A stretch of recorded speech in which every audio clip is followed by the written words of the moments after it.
50 ரூபா, கோவா 100 ரூபா, கத்திரிக்காய் 100 ரூபா, பாவக்காய் 200 ரூபா, பவுன்ஸ் 200 ரூபா. எல்லாம் விலை குறவு தான், மறக்கிறதுலாம் விலை குறவு. ஏன்னா நேற்றுலாம் கேரட் 4000 ரூபா சொன்னாங்க, லீஸ் 3000 சொன்னாங்க, கோவா 1000 ரூபா சொன்னாங்க. அப்படி இல்லை, இந்த டைமில் சம்பாதிக்கல.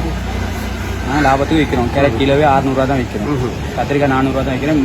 எல்லா சாமானும் விலை குறைச்சி தான் விற்கிறேன். கூட விற்கிறாங்க. அதுக்கு செய்ய வழியில் இந்த டைமில் சம்பாதிச்சு என்ன செய்யும்? ஆள்கடை ரத்தத்தை குடிக்க இல்லாதே நாங்கள் பாவம் இல்லையா மக்கள்? இந்த நேரத்துல ஆட்கள் ஆபத்து நேரமும் ஆட்கள் தான் பார்க்க. அது யாருக்கு போயிட்டு சேர போகுது? அதை குறைச்சி நீங்க இந்த லாபம் இல்லாம குறை வைக்கிறீங்க. பாவம் தானே, என்ன தெரியும் லாபம்? இப்ப லாபம் தேடி சரி வராது. லாபம் தேடி நான் என்ன செய்ய? நான் இன்னைக்கு இந்த வேலைக்கு வித்தனா நாளைக்கு 4 பேர் வந்து அடையாவேன். நல்ல பொடி என்ன 4 பேர் தூக்கி போட்டு சரி வருவாங்க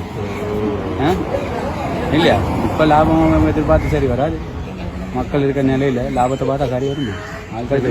நிறைய பேர் விற்கிறாங்க. அவங்களுக்கு சொல்ற ஐடியா என்ன? அவங்களுக்கு என்ன சொல்ல, இப்ப லாபம் பார்த்து வேலை அந்த காசு வயிற்று அந்த காசுல